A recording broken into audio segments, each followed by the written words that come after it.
संध्या करते थे मैत्रेय ऋषि, लेकिन कुछ दिनों से ये संध्या वंदन करना छोड़ दिए थे।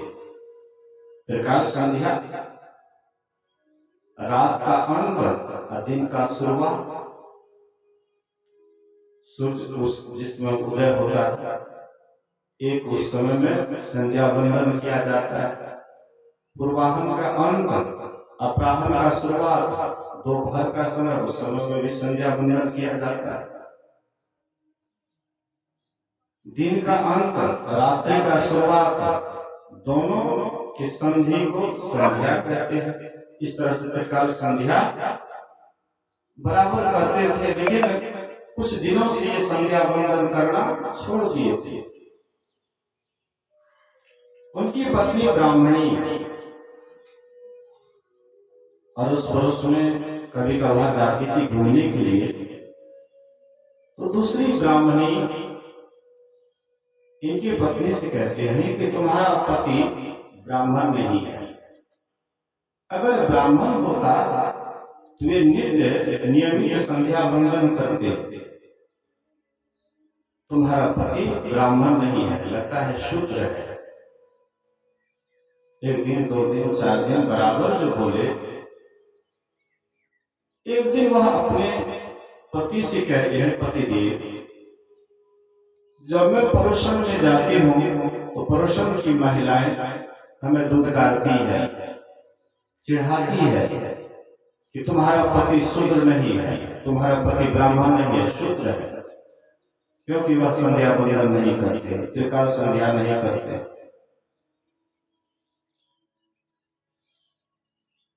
ये अन्य दिन जो बोलते थे तो मौन रहते थे, जवाब नहीं देते थे।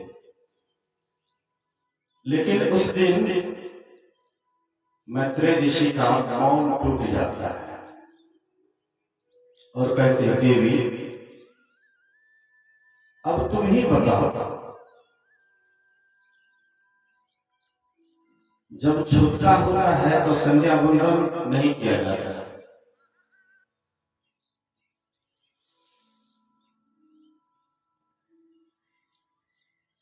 परसों मैं एक श्राद्ध क्रिया में सत्संग करने के लिए गया था,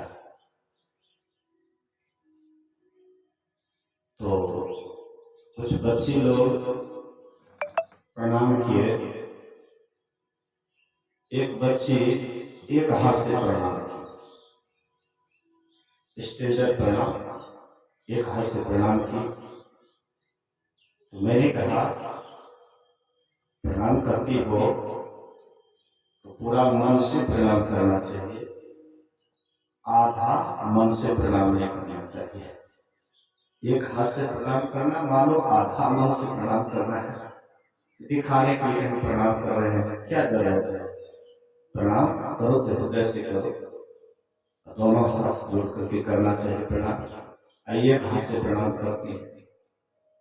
तो उधर पंडित जी बैठे हुए थे, बोले कि बाबा, क्या आपको अभी प्रणाम करना चाहिए इन लोगों को? हमने पूछा क्यों? बोले कि छूतका है, इसलिए प्रणाम नहीं करना चाहिए। हम तर्क नहीं किए, उसको जवाब नहीं दिए, कुछ जवाब नहीं दिए। मतलब अब छूतका हो गया है तो वे आए हैं छूतका समाप्त करने के लिए।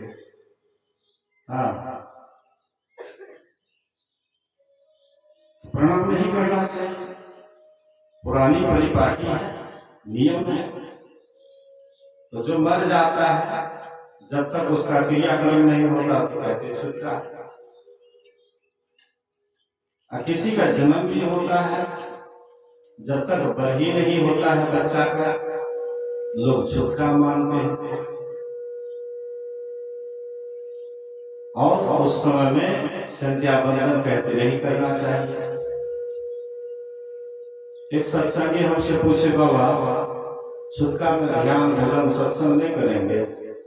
हम बोले, कोई कैसे कीजिए, सत्कार में सत्संग ध्यान नहीं करेंगे खूब कीजिए। पूजा पाठ नहीं करना हम मत कीजिए, तो संत महात्मा का पूजा पाठ का महत्व नहीं है। सत्संग ध्यान ही मूल चीज है। तो कहते हैं कि देखो देवी, एक छुटका होता है तो लोग संध्या वंदन नहीं करते, हमारे पास दो दो छुटका हुआ है।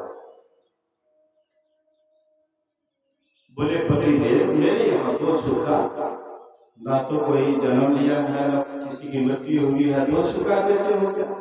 बोले कि देवी ये अंदर की बात है, बाहर की बात नहीं। मोह रूपी माता मर गई, बोधमय पुत्र का जन्म हुआ। मोह जिसके कारण हम लोग सत्संग नहीं आ पाते हैं, परिवार का मोह, बाल बच्चा का मोह, घर परिवार का मोह, जमीन जायदाद का मोह, मकान दुकान का मोह। ध्यान पर बैठते हैं तो पोता का याद आ जाता है, पोती उधर होने लग जाती है।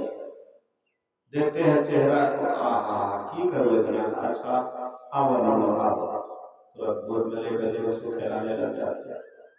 मोह के ही कारण सत्संग ध्यान भी आपका छोड़ता है, या सत्संग मंदिर पर भी कम आते हैं, मोह के ही कारण। लेकिन ऋषि कहते हैं कि देवी मेरी मोह रूपी माता मर गई, जो पूरे संसार को यह मोह ग्रसित किया हुआ है। मोह सकल व्याधि कर्म, सभी व्याधियों का अगर कोई जड़ है, मूल है, वह है मोह। तेहि ते पुनि उपजहि बहु सोड़ा, इसी के कारण बहुत रोग पैदा होता है। मोह के ही कारण अनेक रोग पैदा होता है।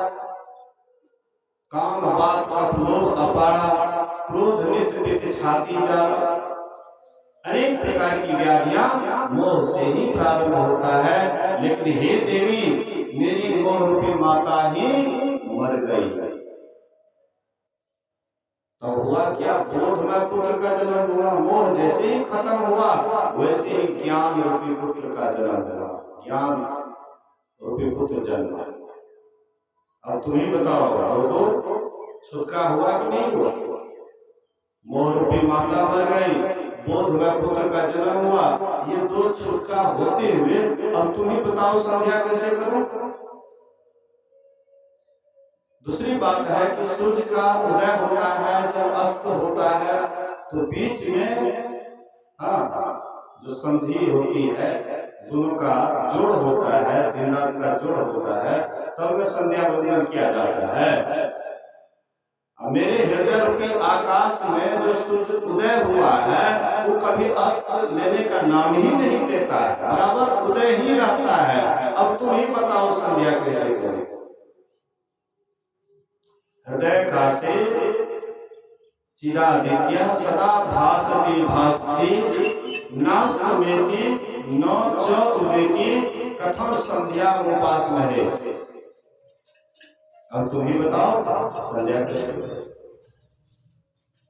और ये सूर्य जो मैत्रेय ऋषि के अंदर में उदित हुआ, ये आप और हमारे अंदर में भी उदय हो सकता है, अगर साधना बढ़िया से करें तो। गुरु महाराज जी क्या कहते हैं? चंदा उगत उदय हो रवियों, अधूर शब्द मिल जाता है।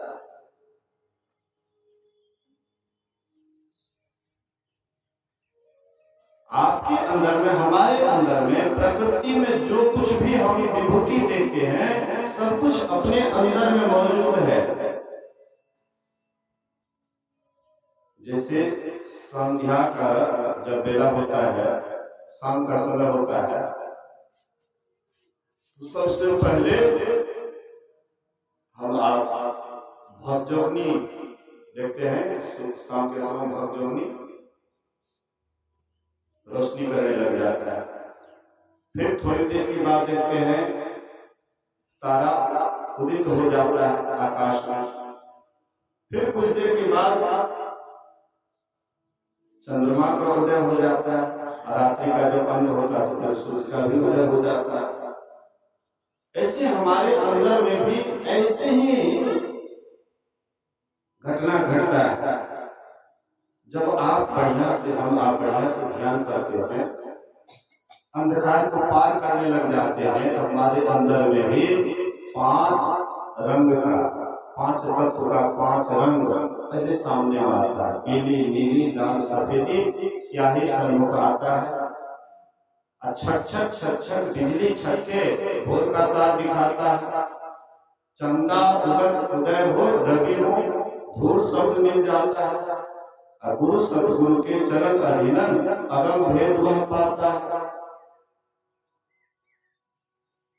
विविध भांति के कर्म जगत में जीवन घेरी फंसाता है।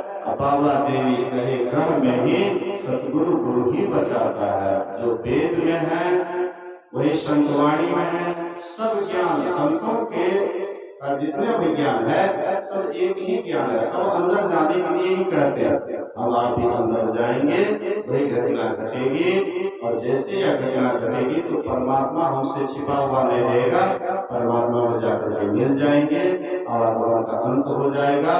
बोलिए श्री सद्गुरु महाराज की जय।